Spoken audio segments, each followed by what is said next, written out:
nyamazeni. Laikipia North tukiongea we talk in silence. Tiga hivyo.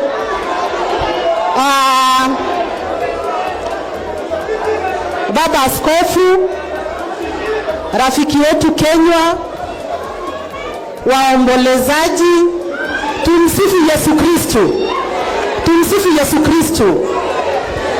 Munisikize tafadhali. Mimi naomba kitu moja.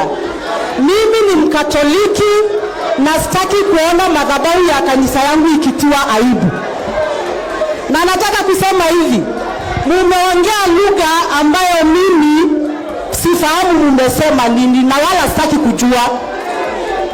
Lakini nataka kuambia watu wa Kiwamariga, tumekuja hapa kusema pole kwa ndugu wetu Kenya.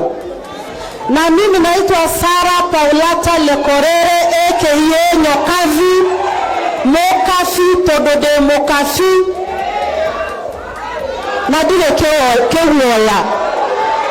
Na niseme hivi, ndugu zangu, nataka kusema hivi, mahali mimi natoka watu wakikucha maombolezi hii side shows ya upuzi munawasha kando.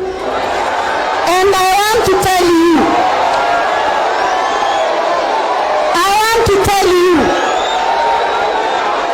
nataka kuwaambia,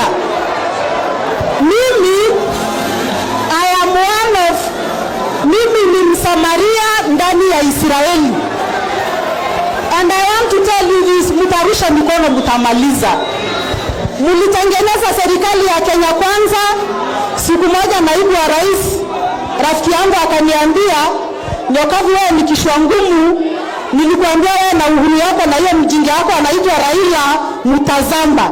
Nashukuru Mungu kwa sababu siku zama na serikali yenu yenye mulitengeneza wenyewe na kubaliana na Kionjori, tutakaa ndani ya hiyo serikali. If for nothing else,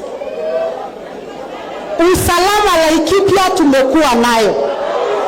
If for nothing else, and I want to plead with the leaders. Mimi naongoza watu ambayo kuna Wakikuyu, kuna Wamasai, kuna Waturkana, kuna Wapokot, kuna Wakalenjin. I want to plead with the leaders.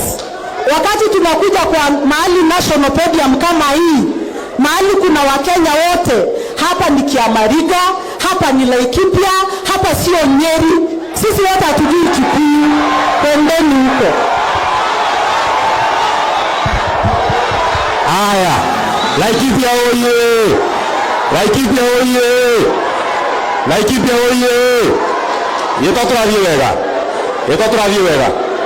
Tuelewane, hapana, tuko sawa sawa. Asante sana Mheshimiwa Korere. Kama umetupima kabisa ukaona sisi tunafanya upuzi ni sawa sawa. Kama umetupima kabisa ukaona tuende huko ni sawa sawa. Hiyo ni sawa sawa. Hakuna shida. Unajua ile kitu mimi inanifurahisha. Ngoja, unajua mimi ile kitu inanifurahisha. Ile marafiki ya William Ruto, Mungu anawaingiza mashaitani ndani ya kichwa. Wakija badala ya kutengeneza wanaharibu ile kidogo ilikuwa imebakia. Nataka niwakaribishe Mheshimiwa Gashove akuje naye aseme kama tuko na upuzi ama tuko na mashaitani ama tuko na namna gani.